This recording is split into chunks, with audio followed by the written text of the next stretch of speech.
Amigos, muy buenas tardes. Muchas gracias por acompañarnos en tu programa AgroCIP. En esta edición tenemos una cobertura especial del evento organizado por el capítulo de Ingeniería Agronómica y Zootecnia relacionado al desarrollo de las áreas verdes y la agricultura periurbana en Lima. La preocupación y el objetivo central de este evento radica en que a nivel de Lima especialmente, aunque también es un tema especialmente sensible en todo el territorio nacional, existe una deficiencia de lo que corresponde al desarrollo de las áreas verdes. ¿Y por qué son importantes las áreas verdes no solamente en el ámbito de Lima, sino en cualquier punto del territorio y del planeta?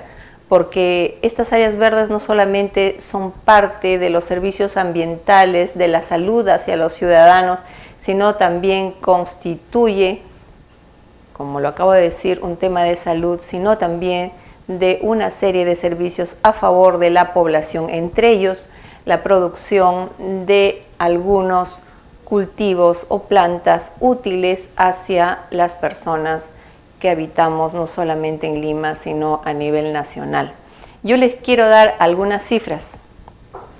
En Lima Metropolitana tenemos 13.978.761 metros cuadrados de áreas verdes, lo que representa el 0.5% del territorio, y la densidad es de 1.98 metros cuadrados por habitante de área verde. Sin embargo, ¿cuál es la recomendación de la Organización Mundial de la Salud? La recomendación es 8 metros cuadrados por habitante. Entonces ustedes comprenderán que la situación es crítica en la mayor parte de distritos del ámbito de Lima Metropolitana, así como al interior de la región Lima y también en otras ciudades de nuestro país. Dentro de lo que es Lima, existen algunos distritos con una problemática aún más profundizada por este manejo inadecuado en lo que corresponde al desarrollo de áreas verdes.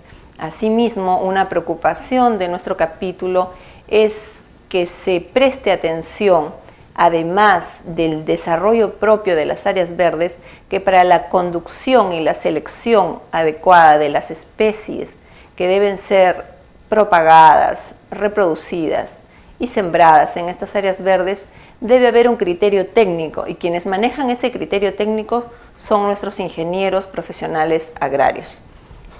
Por lo tanto, nuestro capítulo está en condiciones de opinar y también ofrecer los servicios especializados de nuestros colegas que atiendan las necesidades y los requerimientos de los gobiernos locales, quienes tienen a su cargo el mantenimiento de estas áreas verdes, y también incluyan en sus presupuestos el desarrollo de estas áreas. Adicionando unas cifras que deben ustedes conocer, Lima Cercado solo tiene 98 hectáreas de áreas verdes conformadas por 157 parques. El 75% son mantenidos por la municipalidad y los gobiernos locales son los entes encargados de proteger, conservar e incrementar las áreas verdes. Sin embargo, en nuestro país esto aún no es considerado tarea primordial. En cuanto al tema de agricultura periurbana, este tema es aún más sensible para lo que corresponde al ámbito de Lima. Ahí están los ejemplos clarísimos en el Valle del Chillón, en el Valle del Rímac y en el Valle del Lurín. Hay experiencias aún que sobreviven en la producción de cultivos de pan llevar, de frutales, de plantas medicinales y aromáticas crianzas, producción de biogás, reciclaje a partir de biomasa, etcétera, etcétera. Pero estas experiencias y estos últimos reductos de producción de agricultura periurbana tampoco recibe la atención ni el apoyo necesario y suficiente que permita coadyuvar y conservar estas áreas que pueden perfectamente ser rentables en servicio no solamente a la población de Lima, sino a la conservación de esa agrobiodiversidad que aún subsiste en nuestra Lima metropolitana, en nuestros valles mencionados y también a nivel del ámbito de la región Lima.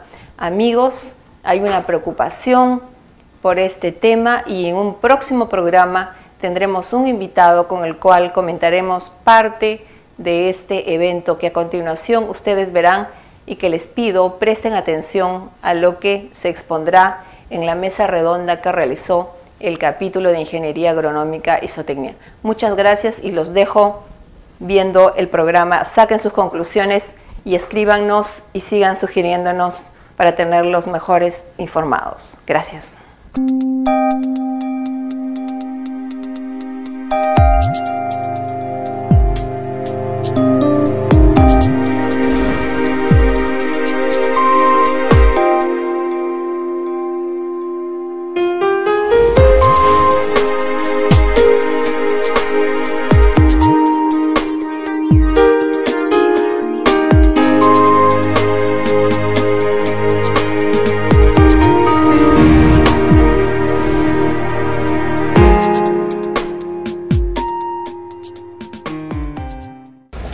El tema que voy a tocar hoy día es el desarrollo de áreas verdes y agricultura periurbana, que la va a tocar la doctora Carmen Felipe.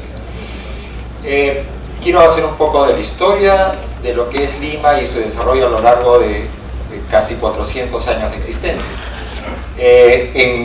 La ciudad se fundó, por supuesto, en 1535 y en esta primera etapa de crecimiento la ciudad era muy pequeña. Sin embargo, en estas épocas se hicieron dos grandes desarrollos de áreas verdes en Lima, que fueron hechos por Montes Claros, el Virrey de Montes Claros, que fue en 1611 el desarrollo de lo que es la Alameda de los Descalzos.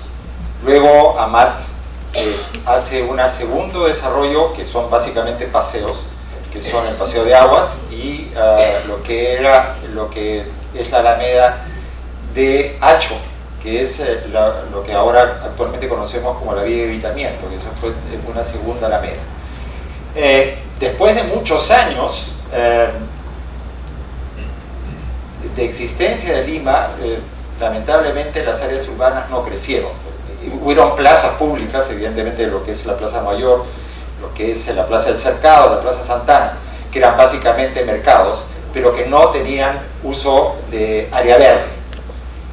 Es recién en los años 1800, 1870, que es que se rompen, en este caso, las barreras de Lima, porque Lima estaba cercada de murallas, estaba rodeada de murallas, y se hace el primer gran espacio público en Lima, que es el Parque de la Exposición.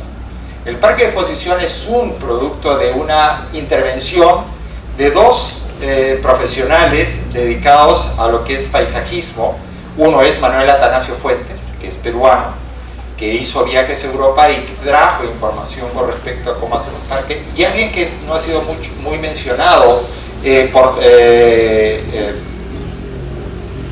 la historia, que es Antonio Leonardi, que fueron los que hicieron este primer parque público, que en realidad tiene una reminiscencia de lo que se hizo en París, ¿no? París fue el gran boom en alguna época, en los años 1800, por el desarrollo de los grandes bulevares hechos por un arquitecto paisajista también importante, que desarrolló esa área y que después fue traído hacia Sudamérica en países básicamente como Uruguay, Argentina, con Carlos Tais, que es un importante referente en cuanto al desarrollo de áreas verdes en Latinoamérica, sobre todo en la parte sur, y en Chile. Carlos Taiz desarrolló lo que es los parques de Palermo, el Jardín Botánico, y también hizo trabajos en Chile con respecto al Cerro de Santa Lucía, y en Uruguay también. Esta práctica de desarrollo paisajístico en las zonas sur de Latinoamérica o en Sudamérica son realmente importantes. Sin embargo, en el Perú esta influencia francesa nunca llegó. El desarrollo posterior de las áreas verdes en Lima se refiere básicamente al desarrollo de un área posterior muy tarde, que es en 1921, ya con el régimen de Leguía, que son el desarrollo de las grandes áreas como son lo que es la Plaza San Martín, lo que es el Parque Universitario, lo que es el desarrollo de la antigua Avenida Leguía, que es al final lo que ahora conocemos como la Avenida Arequipa, que era un gran bulevar en esa época, y también, por supuesto, el Parque de la Reserva, ¿no? Que es otro gran espacio que se creó en Lima.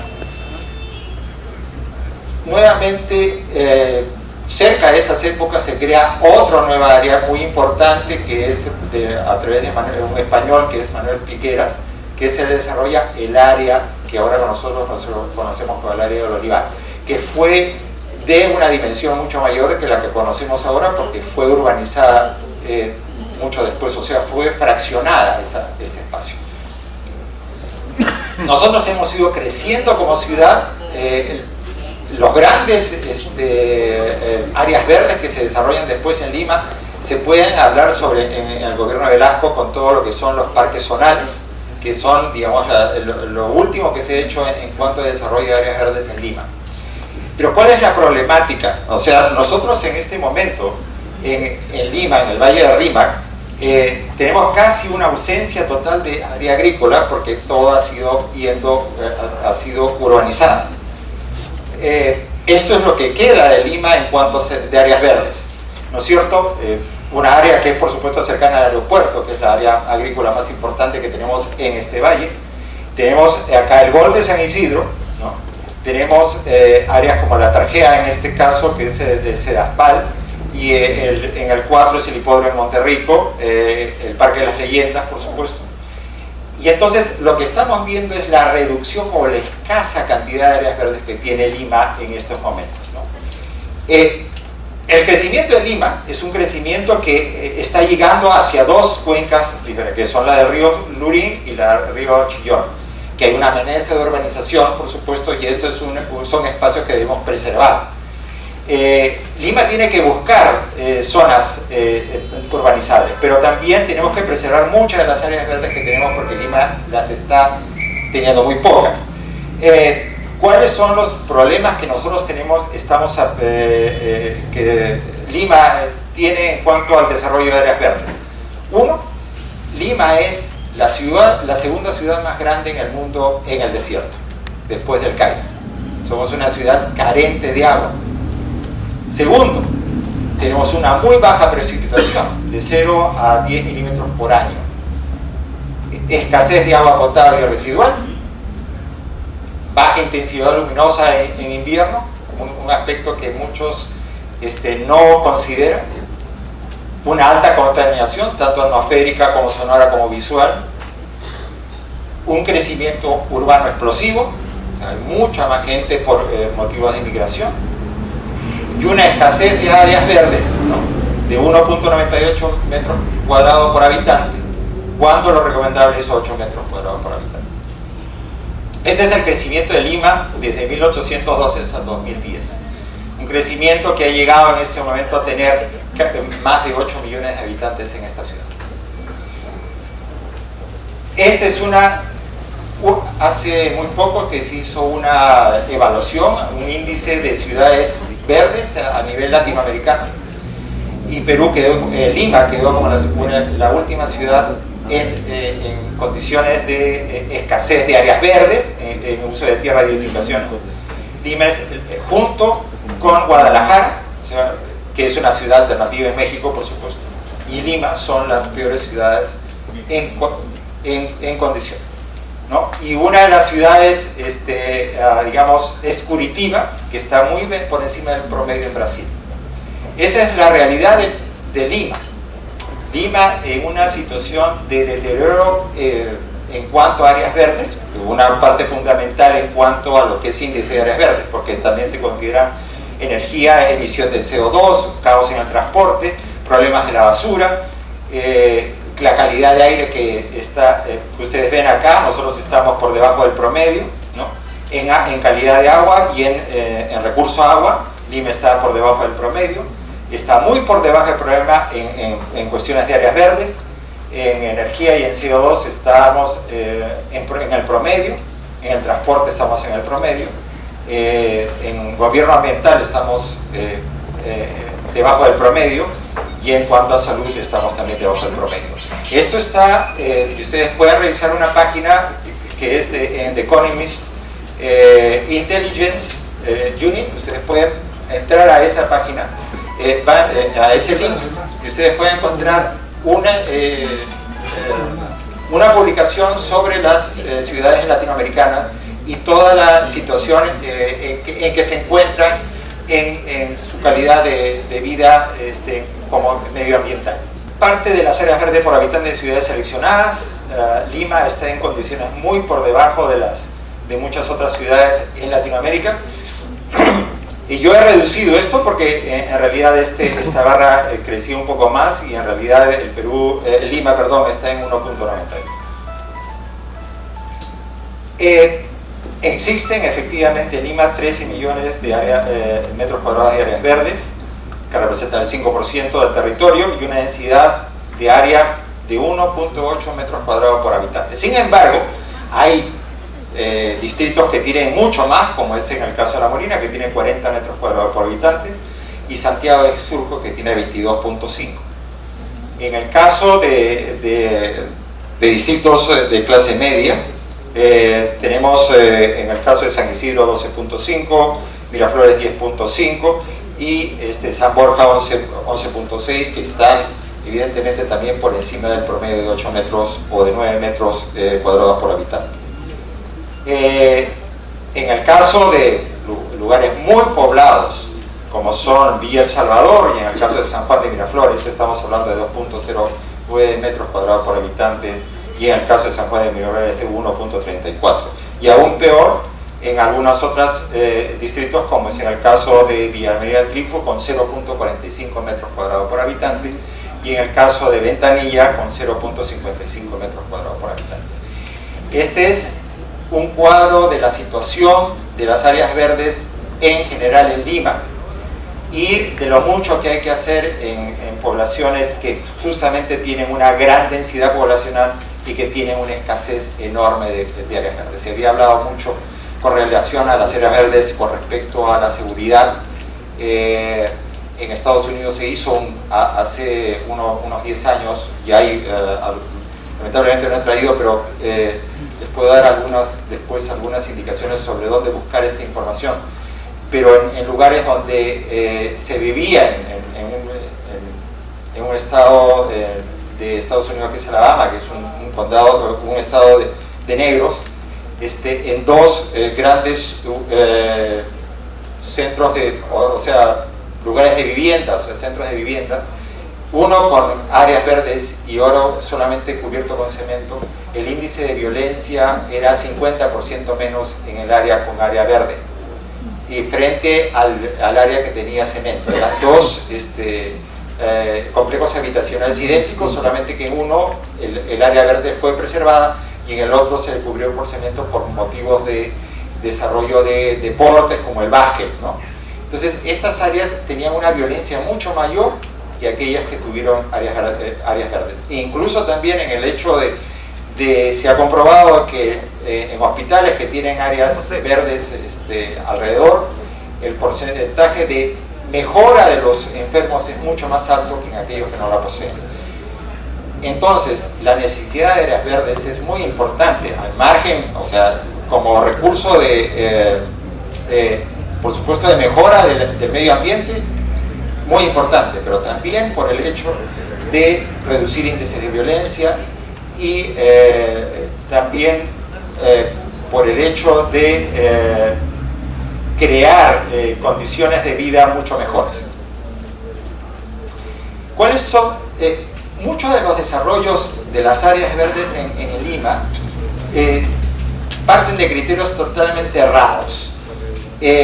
Muchas de las áreas verdes que nosotros que vemos en Lima son creadas de una manera poco planificada. Nosotros lo que tenemos que hacer es crear criterios de selección de las plantas que debemos utilizar en áreas verdes. ¿Y cuáles son esos criterios? Los criterios que debemos tener son los siguientes: son criterios ecológicos, criterios visuales y criterios de composición. Dentro de los criterios ecológicos vamos a ver temperaturas, vamos a ver luz, vamos a ver agua y vamos a ver suelo. Dentro de los criterios ecológicos que debemos tener en cuenta para la selección de plantas, debemos tener en cuenta temperaturas. Estas son las temperaturas en Lima, tanto en verano como en invierno, máximas y mínimas. Si la vemos en un cuadro, estas son las temperaturas. Somos en temperaturas templadas, donde en Lima crece cualquier cosa. Cuando los españoles llegaron acá, tuvieron una impresión muy favorable con el desarrollo de plantas. Se trajo uvas, se trajo olivo, se trajo una serie de plantas, se introdujo muchas plantas acá y todas desarrollaban perfectamente como hortalizas también. Entonces en Lima crece casi todo. Crece bien, crece mal, crece medianamente bien. Eso es el criterio que debemos que tener nosotros. Hay plantas que son de absoluto frío y que acá en Lima no van a desarrollar convenientemente. Van a tener un crecimiento pobre, van a ser débiles. Hay otras plantas que son de climas muy cálidos y que van a tener un desarrollo bastante bueno. Hay plantas que se han introducido y se han adaptado muy bien a las condiciones del Perú en general. La retama es considerada una planta nativa y sin embargo es una planta introducida.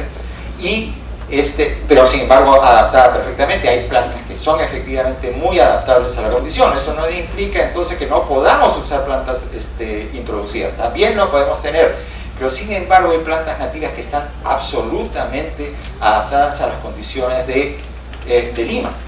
Lima fue una ciudad con bosques, o sea, era una ciudad con bosques. Cuando hablan los españoles de Lima, hablan de pasar horas debajo, caminando a caballo, horas debajo de bosques que fueron eliminados o fueron totalmente destruidos por problemas para la construcción de casas, para lo que es la leña, para la cocina y también para el uso de la artillería, ¿cierto? Entonces todos esos bosques fueron destruidos, esa flora nativa desapareció y muchas personas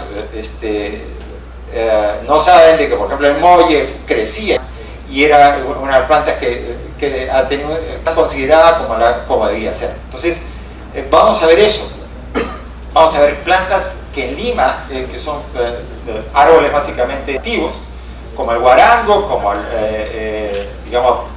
como el pacae, que es tan importante, el palo verde, el algarrobo, el sauce, el molle serrano, la tabebuya, por ejemplo, que es una planta tan bonita y que lamentablemente no se utiliza mucho, la tebetia peruviana, que son plantas que son adaptadas a las condiciones de Lima y que son plantas que son tolerantes a la falta de agua, evidentemente. Cuando hace unos 4 o 5 años o tal vez más vinieron unos argentinos acá, me dijeron a mí una cosa muy importante. Me dijeron: ¿saben qué? Ustedes son un país privilegiado por no tener agua. Digo, ¿cómo es eso? ¿Cómo vamos a ser un país privilegiado si no tenemos agua?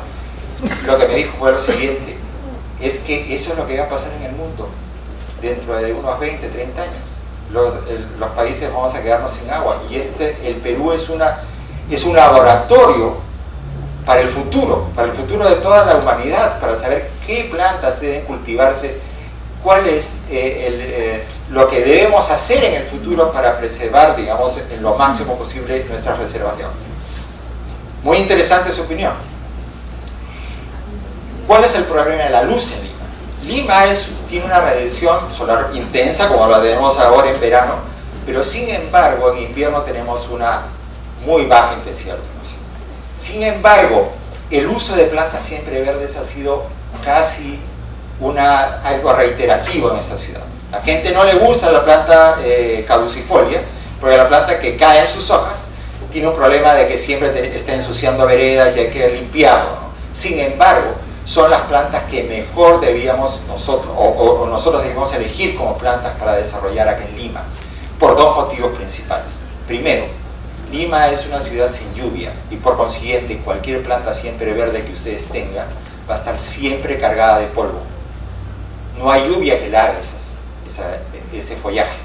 Hay que hacerlo mecánicamente. Acá el ingeniero Pedro Cárdenas de la municipalidad les podrá explicar probablemente cuál es el trabajo que debe hacerse para limpiar ese follaje, porque lamentablemente no tenemos la posibilidad de tener digamos, lluvia que libere de ese polvo esa planta. Eso significa que se reduce la fotosíntesis de esa planta y por consiguiente también tenemos una reducción al crecimiento. Ese es un primer factor. Y el segundo factor es que en una ciudad con tan baja intensidad luminosa, el hecho de tener una planta siempre verde va a impedir que esa baja intensidad luminosa llegue a los edificios, llegue a las calles. Entonces, que también es importante. Yo quiero presentarles un caso muy especial, que es el Parque Paley en Nueva York, que es uno de los emblemas del diseño paisajístico en Nueva York. Este es el Parque Paley y es un espacio muy reducido. Cuando ustedes ven en invierno esta planta totalmente caduca, ¿no es cierto? Y si lo retrotraemos al Perú o lo vemos en Perú, este es un espacio público donde con una baja intensidad del invierno esto nos crearía un espacio luminoso totalmente, porque no tendríamos un follaje acá que impediría el paso de la luz, factor muy importante. Y en verano ustedes tendrían este aspecto, un aspecto de sombreamiento, de frescor en una época de verano y de sombra. Esto aunado al hecho de que en invierno ese follaje cae y se renueva el año siguiente, significa que tenemos un follaje limpio, sin esa problemática del caso del polvo sobre las hojas. Esto es algo que también debemos tener pensado nosotros en el desarrollo de áreas verdes en Lima. Plantas siempre verdes, ¿no es cierto? Las casuarinas, los ficus, el fresno, el pacay, la magnolia, el algarrobo, el sauce, el molle serrano, ¿no? Y en el caso de caducifolios, la catalpa, la casuarina, el cedro, por ejemplo, no recomendable, el jacarandá, una planta muy interesante. O sea, una de las plantas más bellas que yo puedo ver es una planta que en primavera comienza a florear y el follaje se vuelve totalmente lila o morado, ¿no? O la tabebulla, que caen las hojas y en primavera todo se vuelve un follaje amarillo, muy interesante como planta. Cespatodea, el tulipán también es otra, el álamo y el sauce, ¿no? Ese es un aspecto también importante, el agua, porque nosotros en Lima somos una ciudad con escasez de agua, ¿no es cierto? Tenemos una escasez de precipitaciones y solamente estamos basados en el régimen de agua que nos llega de los ríos que llegan a la costa. Este es un dato un poco antiguo porque es del 2003, pero yo lo que quiero referencia es en cuanto a la oferta de agua que tenemos en Lima, de agua potable, frente a la demanda que hay, que es algo que todavía persiste. Sin embargo, estos son los gastos de agua potable que realizan los distritos en Lima. Si no me equivoco, el ingeniero Pedro Cárdenas debe tener un dato de más o menos 200.000 soles mensuales de agua de agua potable que gasta la municipalidad, aproximadamente unos 200.000 soles mensuales en agua potable, y evidentemente eso implica de que hay gente que deja de recibir agua potable, ¿no es cierto?, para regar área verde. Surco, Cercado y La Molina son los que gastan más en agua, y le siguen Callao, Miraflores, Lurigancho y San Miguel, y después San Borja y San Juan de Miraflores en menor dato. Pero sin embargo, San Juan de Miraflores es el colmo porque es una ciudad, un distrito que tiene bastantes problemas con agua. Entonces, el uso en este caso de árboles, porque también tenemos la posibilidad de utilizar otra serie de plantas que también tienen de cubresuelos y arbustos que también tienen tolerancia a la falta de agua. Estos son árboles que nosotros podríamos utilizar, ¿cierto? Las casuarinas, el eucalipto, el algarrobo, la grevilea, el papelillo, el ligustrum, el olivo, el granado, el encino, la tipa, que es una planta originaria de Argentina, que fue traída hace muchos años, la tipona tipa. Suelos, calidad de suelos. Obviamente también hay que considerar en cualquier tipo de selección de plantas la calidad de suelo que tengamos. Uno de los problemas más grandes obviamente en una ciudad es el tipo de desarrollo radicular que va a tener un árbol en una ciudad, en un área encementada. Entonces este es un problema que en Lima no está considerada y tenemos muchos problemas al respecto al crecimiento de estas plantas, ¿no? En otras partes hay una preparación especial con drenaje, etcétera, porque los suelos son muy compactados para el desarrollo de estas áreas. Tenemos algunas plantas poco exigentes en la calidad de suelo, algunos árboles exigentes. Voy a ir un poco más rápido porque el tiempo es un poco corto, lamentablemente. Y los problemas, por supuesto, de rotura de calles y veredas debido al levantamiento de raíces. Algunas plantas que no deben utilizarse por su crecimiento radicular en ciudad, como son la mimosa, la casuarina, el ceibo, el eucalipto, el caucho, el ficus, el álamo y la tipa, que son problemas en ciudad. Los criterios visuales son criterios más artísticos que debemos utilizar, y lo digo, esto vamos a pasar muy rápido porque creo que es un elemento que a veces no debemos... José, no es, 5 minutos. Ya, más, okay. No importa que si no terminas, ya. Le damos una segunda vuelta. Okay. Algunos criterios visuales de forma, de tamaño, de textura, de planta y de color que son tan importantes en el diseño, ¿no es cierto? Las diferentes formas de los árboles que son importantes para el desarrollo. O sea, acá estamos combinando dos especies columnares y piramidal. Si lo ponemos en el caso, por ahí un poco rápido en esto porque es muy importante, es el hecho de que hay formas que tienen direccionalidad. En el caso de las piramidales y las cónicas tienen direccionalidad hacia arriba.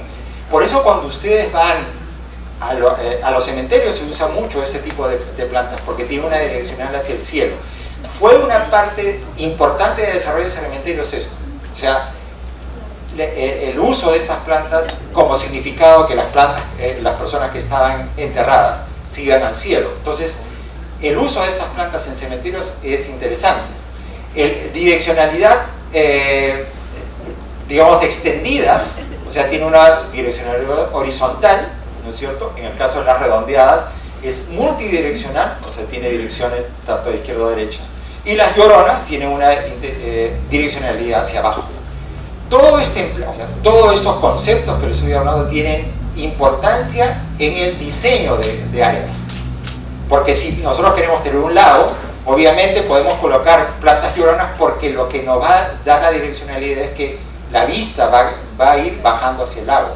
Entonces tenemos una manera de crear espacios con las plantas con cierto tipo de intención. Piramidales, redondeadas y de vaso, en el caso de plantas lloronas, direccionales hacia abajo. También el tamaño es muy importante, es el hecho de qué tamaño de plantas vamos a tener. Obviamente es muy importante en ciudad, lo vamos a ver cómo esto representa en cuanto a tamaño de árboles en altura, de 10 a 20 metros, de 20 metros o más, no de 5 a 10 metros, que también hay una serie de plantas que debemos utilizar. Plantas en tamaño desproporcionadas en Lima. Este es un ciprés, este es el tamaño de la casa. ¿Ya? O sea, esta planta cuando se sembró obviamente era una planta que tenía un tamaño bastante proporcional al tamaño de la casa. Sin embargo, las personas que la sembraron no tuvieron en consideración el tamaño de esa planta. Esa planta es, digamos, vuelve esto una minucia, lo encoge, lo achica. Casos en San Isidro, plantas colocadas en estos espacios, cuando sabemos que estos troncos en algún momento van a crecer mucho más de ese espacio. No hay una planificación con respecto a la proporción que va a llegar ese árbol en un momento. 3 árboles juntos, 2 concionas, un ficus, colocados en una vereda. Si lo ponemos de costado, esto es lo que se ve. O sea, un desarrollo prácticamente sobre el nivel de la casa. Una mala decisión con respecto a las plantas que ustedes utilizan crea este tipo de problemas. El caso de la molina. Ahorita en Raúl Ferrero están quitando estas palmeras que fueron planificadas. ¿Hace cuánto de esto, ingeniero Carrera? Sí, tendrán unos 10 años. Unos 10 años. Y los están sacando porque no se... ustedes saben que la palmera tiene solamente un punto de crecimiento, que es el apical. Tienen todo digamos, los cables eléctricos que están ahí. Va a llegar un momento en que van a chocar y obviamente los tienen que sacar. Porque no hubo una planificación en el hecho de colocar las plantas adecuadas, de una altura adecuada para que esto no sucediera. Entonces es un problema de planificación que seguramente van a tener muchos problemas por el saque de estas plantas, y sufre la planta y sufre el vecindario. Este es un ejemplo que yo tomé después de 10 años. Estos son grevileas creciendo en una casa proporcional y después han ido creciendo mucho más, ¿no? Probablemente han tenido que quitar, porque antes estas plantas estaban mucho más cerca y debido a su crecimiento tuvieron que quitar la intermedia para evitarse el problema de una sobremontado de plantas, ¿no? Entonces eso es un problema que hay que también evitar. El caso de tamaño, que es en la avenida Petit Duals, que han colocado estos sauces, que están proporcionados, pero tiene el problema de que son plantas exigentes en agua. Entonces, digamos, van por un lado bien, pero por el otro lado mal. Entonces hay que tener también cuidado con esas cosas. Las texturas de la planta son muy importantes. O sea, si ustedes tienen una planta de textura muy fina, ustedes la pueden colocar en un espacio chico y va a crear profundidad. Pero si ustedes la ponen en una planta de textura muy gruesa, lo que va a hacer es que ese espacio se va a achicar. Entonces, el uso de texturas en un área también es bien importante. Si es un área muy extendida, ustedes pueden utilizar digamos, una textura de hoja muy gruesa, pero si es un área muy pequeña, es preferible utilizar textura fina para desarrollar un espacio mucho más que dé la sensación de ser más grande de lo que realmente es. Texturas gruesas. Y colores. También es muy importante el hecho de combinar colores. En este caso ustedes ven texturas diferentes, pero lo que une a este diseño es el hecho de colores, los amarillos. En este caso es una textura muy gruesa con una textura fina que no pareciera combinar bien. Pero sí. ¿Bien? ¿Te falta mucho? Porque... Sí, unos 10 minutos, ¿está bien? O mucho. Yo prefiero que empecemos la segunda vuelta y si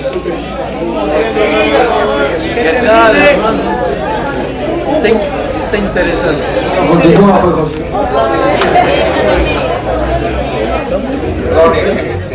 Perdón, a veces me excedo un poco por la... Bueno, no voy a hablar de esto, o sea, y los criterios de composición que debemos tener: uniformidad, balance, transición, escala. Todos son valores que ustedes deben tener en mente cuando crean un espacio.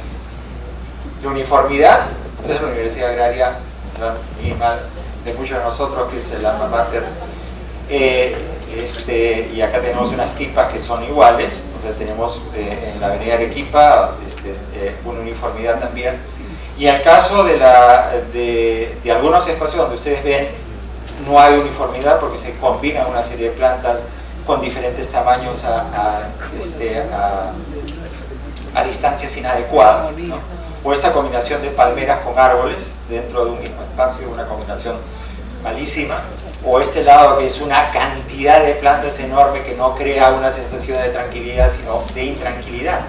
Entonces, esas son situaciones que no deben existir en áreas públicas. O esto en Pueblo Libre, que es una combinación de plantas de chefleras, de palmeras, de tulipanes africanos. O sea, es una cantidad de plantas enorme que es muy difícil después a las municipalidades quitarlos porque crean todo un problema dentro de la misma ciudad.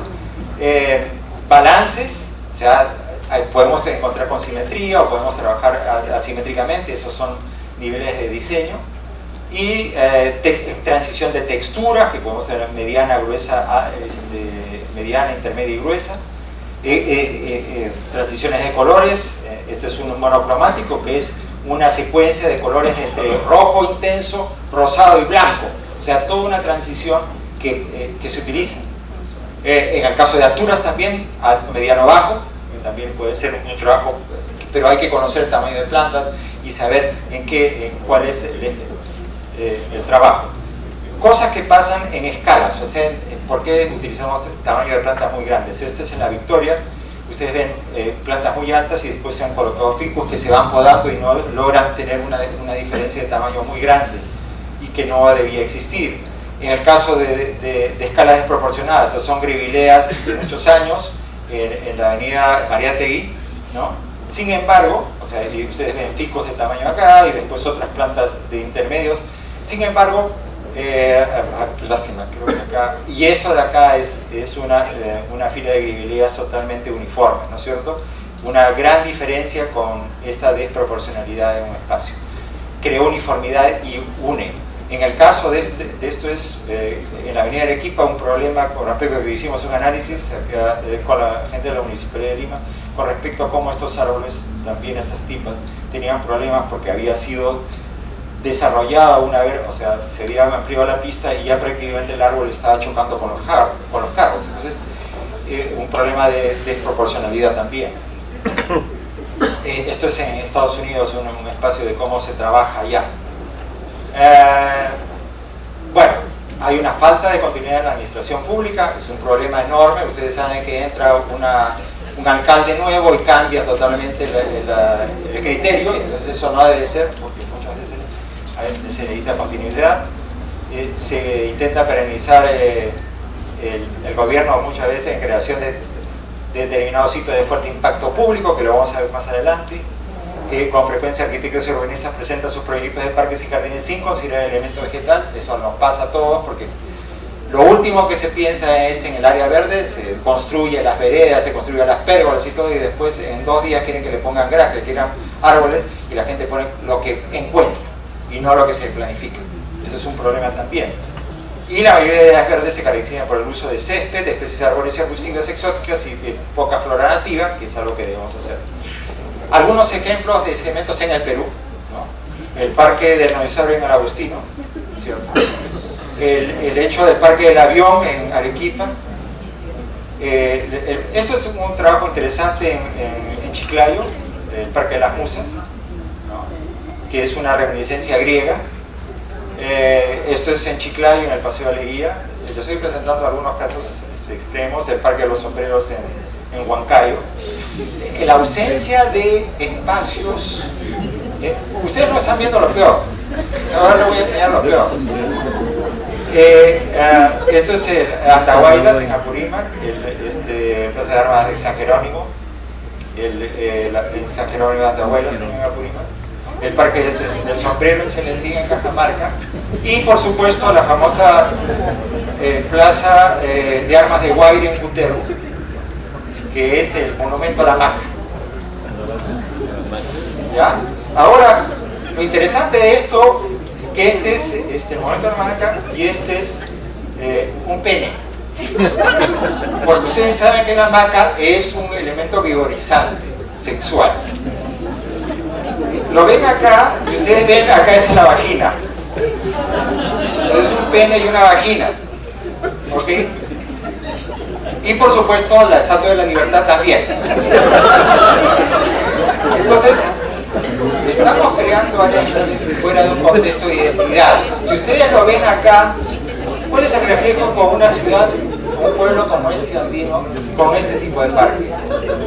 ¿Qué estamos creando? Una falta de identidad total. Entonces, la modernidad no llega a través de estas cosas. Llega siendo uno identificándose con su país, con su región.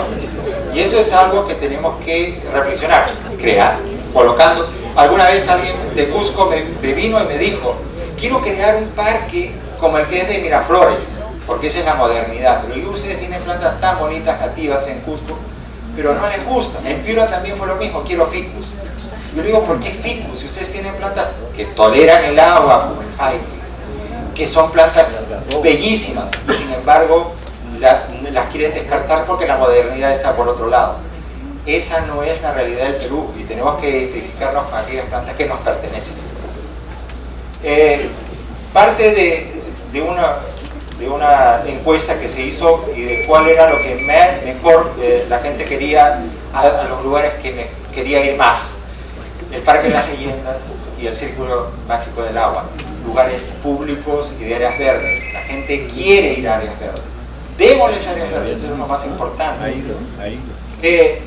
¿Cuáles son las nuevas tendencias en el mundo? ¿Y por qué la gente está creando cada vez más áreas verdes y el Perú los está teniendo cada vez menos?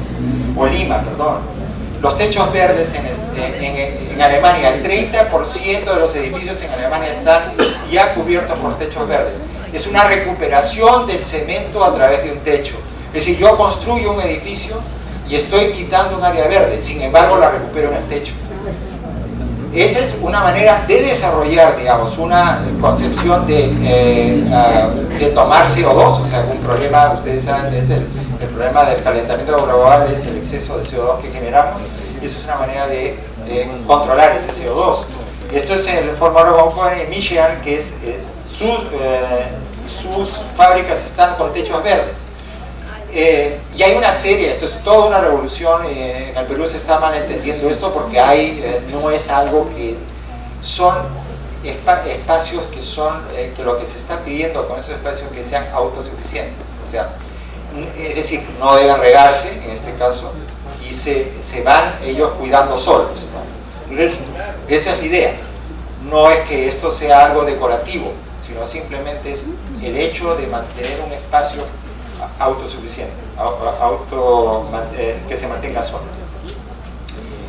Y por último, para terminar, y perdón la demora, algo que está creándose en Estados Unidos. En Estados Unidos, el Walmart, una gran empresa de comercialización, está creando, ha revertido toda una situación. Ellos dicen que ahora el problema de los alimentos está muy amarrado al consumo de petróleo, porque muchas de las ciudades donde se abastecen de alimentos quedan muy lejos, y entonces hay que traer esos alimentos por avión, por transporte terrestre, por camiones, y eso es un costo de energía, de petróleo muy alto, y además contaminante. La idea es crear polos de desarrollo cerca de la ciudad, que sean alimentos propios de la zona y que sean elementos frescos. Esa es una nueva posición, y además, aunado a esto, es la creación en áreas, digamos, de desarrollo agrícola, crear estos espacios, ¿no? Este es un proyecto que ustedes pueden ir a agriburbia.com, que es todo un proyecto que se está haciendo con respecto a tener espacios agrícolas donde ustedes van a tener áreas comunes y áreas para vivir. Es decir, también aunado a lo que es lo agrícola.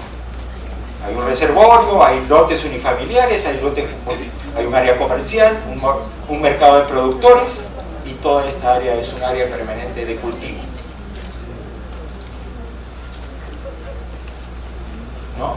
5 áreas de cultivo permanente de propiedad pública de todos los habitantes de este espacio, y 10 hectáreas de cultivos temporales desarrollados por los mismos propietarios, o sea que también se vuelven agricultores, y 16 hectáreas de cultivos públicos, contrato de arrendamiento. Ustedes pueden arrendar estas y pueden ir a ver, o sea, arrendar las tierras que otros agricultores no cultiven, ustedes cosechar y estar imbuidos en un área de campo donde ustedes pueden vivir. Bueno, muy buenas noches. Felicitaciones al ingeniero Palacios, que ha sido alumnito, en el modo que dice el señor, a los profesores, y realmente ha sido muy grato. Aprendemos siempre, ¿no? realmente es verdad, a veces uno siembra árboles porque le gusta, pero a veces no toma en cuenta todos esos aspectos. Yo voy a tocar el otro tema complementario. Cuando uno trata de preservar áreas verdes, nosotros vimos Ulises y yo en el Valle Lurín, que felizmente todavía es el último valle verde que le queda a la Gran Lima, ¿no? Porque como bien se ha dicho, el Rímac prácticamente ha perdido todas sus áreas verdes, habla del 98% de tierras que ha perdido, el Valle del Chillón va en ese camino, el Lurín todavía conserva alrededor del 70%, por supuesto, que es una amenaza constante. Nosotros pertenecemos justamente a un movimiento llamado Valle Verde, Salvemos el Valle Verde del Lurín. No solamente para los que hemos decidido cambiar de valle, porque hace 31 años que nosotros vivimos en el Valle Lurín, y he visto cuando presentó la introducción acá, el amigo Hugo, no sabía que estábamos en ese documento como uno de los casos, de las experiencias de agricultura periurbana. Bueno, que bueno, no me había enterado ese estudio, pero qué bien. Entonces, ¿qué hacer, no? Realmente tenemos una serie de retos, falta de agua, sin embargo tenemos una excelente temperatura. Yo voy a hablar un poco, bueno, otro de los beneficios de tener esas áreas verdes es también cómo aprovechar todos esos desechos orgánicos, ¿no? Se dijo que casi el 50% de la basura de Lima, que es cada día 4 millones, algo así de toneladas diarias. Bueno, por ejemplo, ahí tenemos también una producción, digamos, un recurso importante. En vez de que contamine, ¿cómo hacer para reciclar? Eso es lo que vamos a tratar un poco. ¿Cómo reciclar todos esos residuos orgánicos? Algunos, claro, procedentes de la vegetación, pero otros también del consumo, ¿no? de la gente y o sea, de la basura orgánica, pero hay que reciclar, hay que separarla, ¿no? Y cómo lo podemos incluso transformar no solo en abonos orgánicos que además deben regresar para nutrir esas plantas, porque si queremos, digamos, aumentar las áreas verdes, tenemos que pensar, bueno, primero partir que los suelos, sobre todo, es cierto que los valles son buenos suelos agrícolas, pero casi ya no existen, y en las áreas seriazas, donde ahora se podría hacer parques, los suelos prácticamente no hay suelo, son arenales, y falta materia orgánica. Entonces, ¿cómo lograr justamente también mejorar esas áreas seriazas a través de esos residuos orgánicos? ¿De acuerdo? Y transformarlos en abonos, pero también incluso en una fuente de energía, en vez de que contamine. Esto es lo que vamos a presentar. El caso de una pequeña finca llamada Bioagricultura Casablanca, que está en la zona periurbana, entonces. No está en la zona urbana, pero muy cerca, lo cual es una ventaja porque por un lado uno, sin estar muy lejos de la gran ciudad, está lo suficientemente cerca para ir y venir, como lo hemos hecho ahora, disculpen la demora, pero el tránsito en Lima cuando uno entra es terrible. Y realmente, pero cuando uno vive un poquito lejos de Lima, ese es otro aspecto de las áreas verdes. Uno se siente en otro mundo. Es muy diferente despertarse en la mañana, cuando uno vive en Lima, con el bocinazo de las combis y con la contaminación, y otra cosa es despertarse en la mañana con el canto de los pajaritos, respirando aire puro, contemplando el verdor y en noches de luna, incluso contemplar la luna y hasta, ¿por qué no?, bañarse si uno tiene por ahí un reservorito, que lo puede usar como piscina también. Bueno, vamos entonces a ver. ¿Dónde voy? Acá. Adelante. Okay. Pero,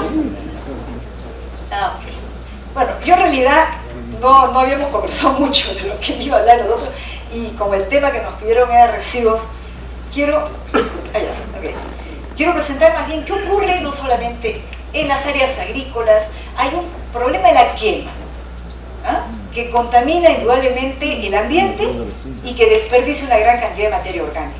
Pero también en los rellenos sanitarios, ahí también se quema, y se quema en muchos sitios, y eso también va a contaminar. Bien, perdón.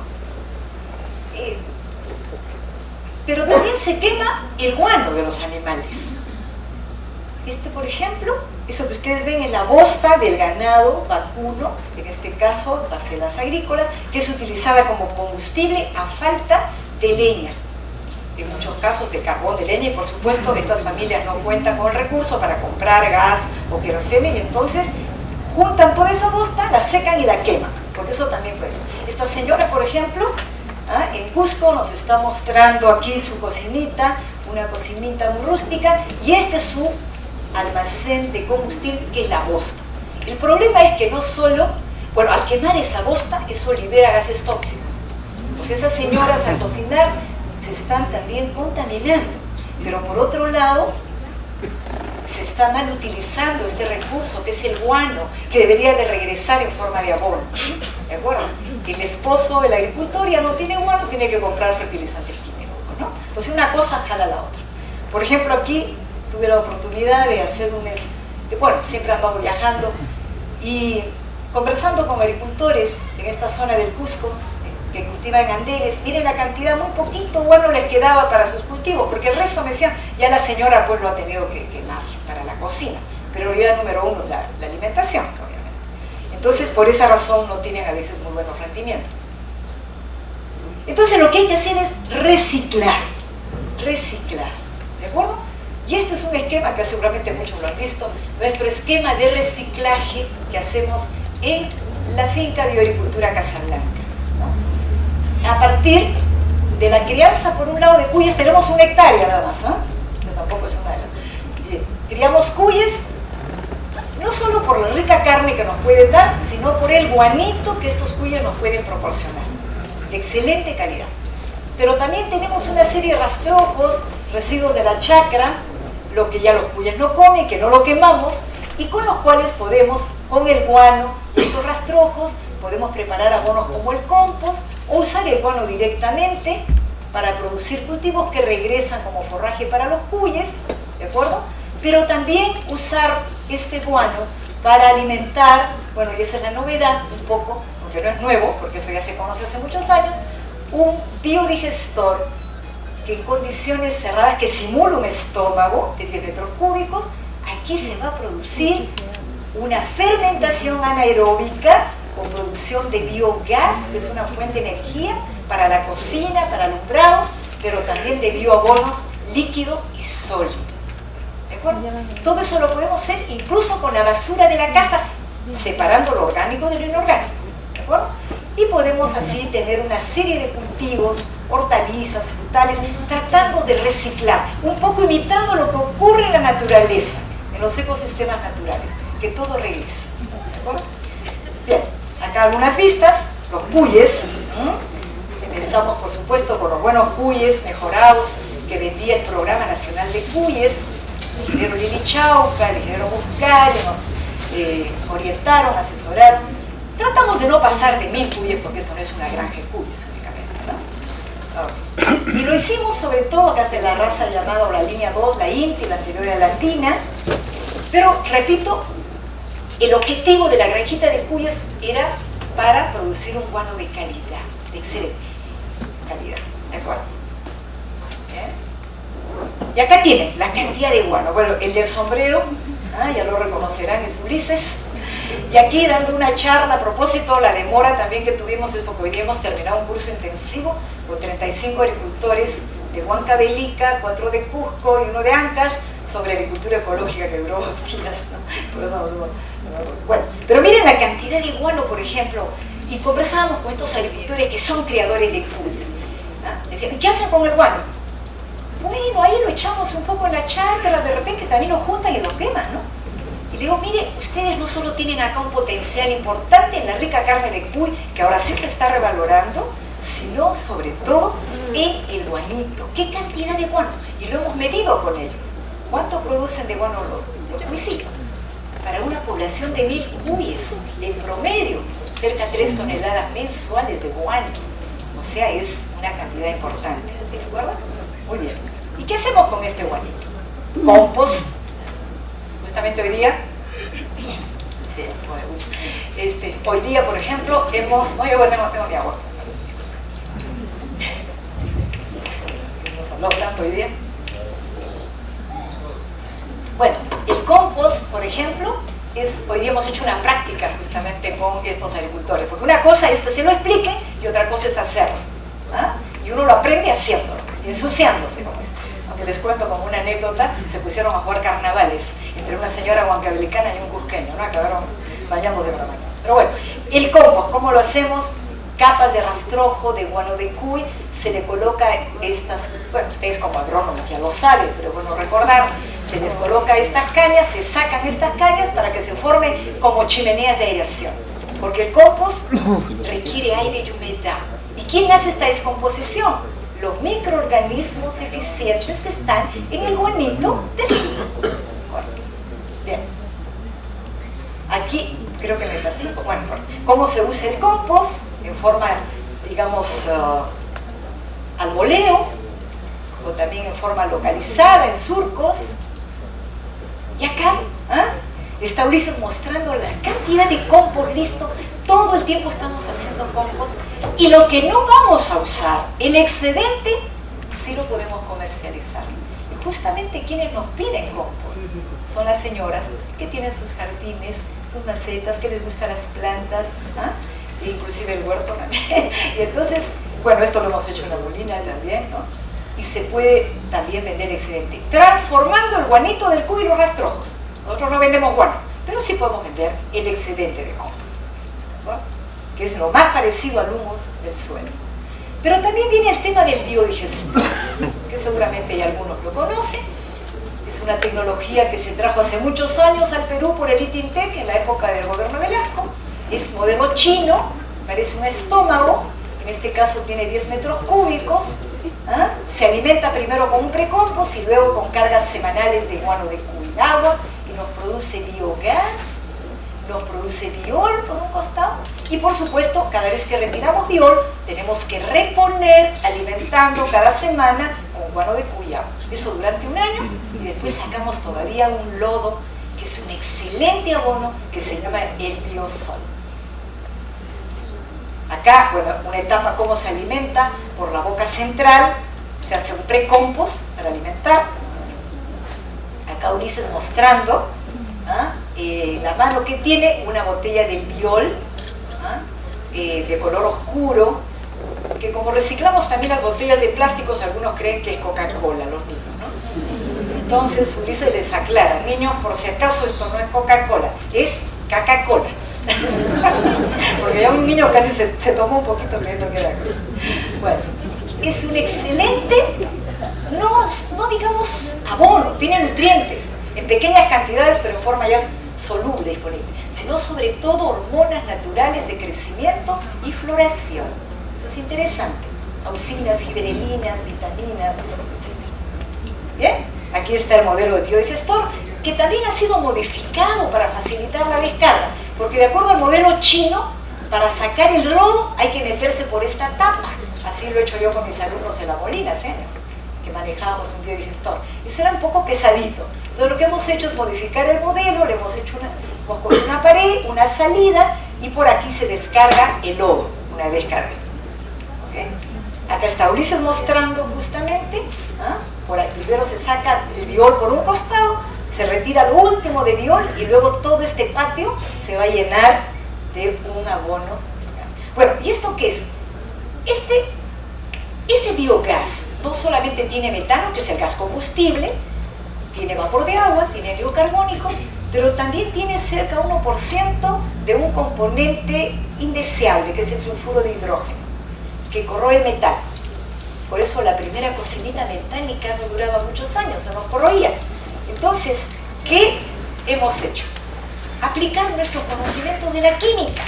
En este tubo que está a la salida después del gas, lo hemos rellenado con estos residuos de óxido de fierro, que son residuos de los talleres de metal mecánica. Y aquí va a ocurrir una reacción química. El sulfuro de hidrógeno reacciona con el óxido de fierro y precipita como sulfuro de fierro. Pero ese sulfuro de hidrógeno ya no llega a la cocina. Hemos resuelto un problema. Cuando lo retiramos cada año, ya no sale de color óxido, pues sale negro, porque ya se transformó en sulfuro de fierro. O sea, lo que quiero que entiendan como buenos ingenieros que son, dice que ingeniero viene de Ingenio. Bueno, pues tenemos que ser ingeniosos y resolver los problemas. Lo que hemos construido ha sido un filtro muy sencillito, artesanal, utilizando también residuos. ¿De acuerdo? Muy bien, continuamos. Y este es nuestro, acá Ulises midiendo, este es nuestro manómetro para medir la presión de gas. Por supuesto, no debe haber, cuando el gas llega a cierta presión, lo usamos. Evitamos de que pueda haber demasiada presión. Por si acaso le hemos puesto esta botellita de seguridad. Si hay mucho gas, el gas empuja el agua, porque ese manómetro es de agua, y podríamos, saldría el agua primero y luego el gas, pero eso ya lo controlamos, ¿no? Y cuando tenemos mucho gas que no vamos a usar, se nos ocurrió pues guardarlo en estas cámaras, ¿no? Cámaras de llanta de segunda mano, ¿eh? De camión, de tractor, esta por ejemplo de camión, este de tractor, son nuestros balones de gas. Y más bien cuando nos falta gas, abrimos las cámaras y podemos seguir usando, ¿eh? Entonces es una tecnología muy local, ¿no?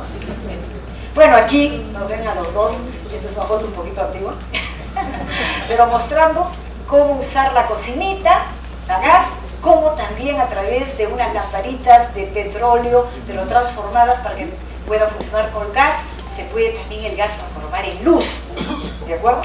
Pero también se puede transformar en electricidad, no sé si acá está la... Ah, bueno, nuestros hijos. Tenemos dos hijos, el mayor no es agrónomo, lamentablemente hubiéramos querido que sea agrónomo, pero dejemos que los chicos hagan lo que quieran. Es actor profesional, pero un actor económico. Y el segundo, que pudo ser el agrónomo, un chiquitín especial, ¿no? Pero que vive con nosotros. Ya estaba mostrando, miren, con esta cocinita, en este caso era una cocinita de arcilla que nos regaló nuestro querido amigo Pablo Sánchez. Y abajo está la cocinita de arcilla y está el agua hirviendo, ¿no? Como pueden ustedes ver. Pero también si tenemos un generador eléctrico, este generador fue donado por el CONCITEC en un proyecto de investigación con profesores de la Universidad de Ingeniería. Nosotros los apoyamos. Y ellos lo que hicieron fue transformar el carburador para que funcione al arranque con gasolina, pero luego con el biogás. Y pudieron ellos prender, acá no se ve bien, pero era un tablero con 25 focos de 100 watts, o sea, 2500 watts, durante 4 horas con el gas que les habíamos almacenado en unas cámaras más grandes, ¿de acuerdo? O sea, también podemos transformar el gas en electricidad si es que tenemos un generador. ¿Se dan cuenta? Eso es interesante. Bueno, algunos habrán leído, nos hicieron una entrevista hace algunos años que salió publicada en La República. El gas de Cuyicea, así como Cusco tiene su gas de Camisea, nosotros tenemos nuestro gas de Cuyicea, pues a partir del bonito del Cuyo. Bueno, ahí está Ulises mostrando un Cuyo. Este artículo dio mucho que hablar, fueron a visitarnos en la televisión, algunas veces nos habrán visto todavía por ahí. Bien. Pero aquí también sacamos no solo gas, el biol. Es más, cuando construimos el biodigestor fue para producir bioabono líquido y bioabono sólido, ¿no? Ahí está Ulises sacando el biol, que hoy día también en el curso hemos mostrado cómo se saca, cómo se alimenta y cómo se usa. Es importante. Y aquí el biosol, fíjense, ya no por la metiéndose dentro del biodigestor, sino por un costado, por esa pared, por esa tapa ya abierta, miren la cantidad de bioabono sólido que podemos sacar, cerca de 6 toneladas, que lo usamos eso para abonar nuestros árboles, en este caso principalmente árboles frutales, de lucmo, de paltos, etc. ¿Bueno? Pero una cosa importante, como molineros que somos, como ex docentes de la Molino, que yo sigo enseñando todavía en el posgrado como profesora visitante, siempre estamos recibiendo estudiantes que quieren hacer sus prácticas y sus trabajos de tesis. Aquí tenemos, por ejemplo, a este joven que está aplicando el biol, ¿no?, a un cultivo de zapallo, ¿verdad? Entonces, hoy día, por ejemplo, hemos hecho aplicación en berenjena, también en tomate, que es otra estudiante de agronomía que lo está haciendo. Bueno, se puede aplicar al suelo, se puede aplicar en forma foliar. Y cuando uno tiene un suelo rico en materia orgánica, comienzan a aparecer un indicador de buen suelo, son las lombrices de tierra. Esta no es la lombriz del humo de lombriz, no es la Eisenia fétida, es la lombriz de tierra, que nos hace la aradura del suelo, nos airea, gracias a la materia orgánica. Bueno, y aquí dando un curso, ¿no?, en este caso aquí se juntaron una visita de niños de colegio con unos agricultores que están aprendiendo a hacer, por ejemplo, para remojar el rastrojo y no desperdiciar agua, con estos plásticos hacemos como pocitas, ahí remojamos y vamos colocando luego las rumas para hacer el compost. Y aquí damos cursos, por ejemplo ahora en marzo vamos a dar uno de biodigestores, invitamos también a gente como el ingeniero Hilares o el ingeniero Oliveros, conocedores del tema del gas, para que la gente que quiere hacer o construir su biodigestor vaya y conozca directamente la experiencia. Y creo que esa es la última. Bueno, por supuesto, también hay mucha inquietud de los estudiantes que vienen con su tema, ¿cómo le llaman esto?, de la Feria de Ciencias, ¿no?, que quieren presentar algún experimento. Y en pequeñito, como en una botella, quieren producir gas. Por supuesto que con el gas producido no van a cocinar, pero sí para demostrar que se puede hacer. Entonces ahí se les explica, ellos mismos lo arman, ¿no? Y bueno, es una forma de incentivar también en estos jóvenes estos temas ambientales, porque más allá de los discursos, tenemos que enseñarles de manera práctica, ¿no? Y creo que en eso de alguna manera estamos haciendo lo que se llama educación ambiental.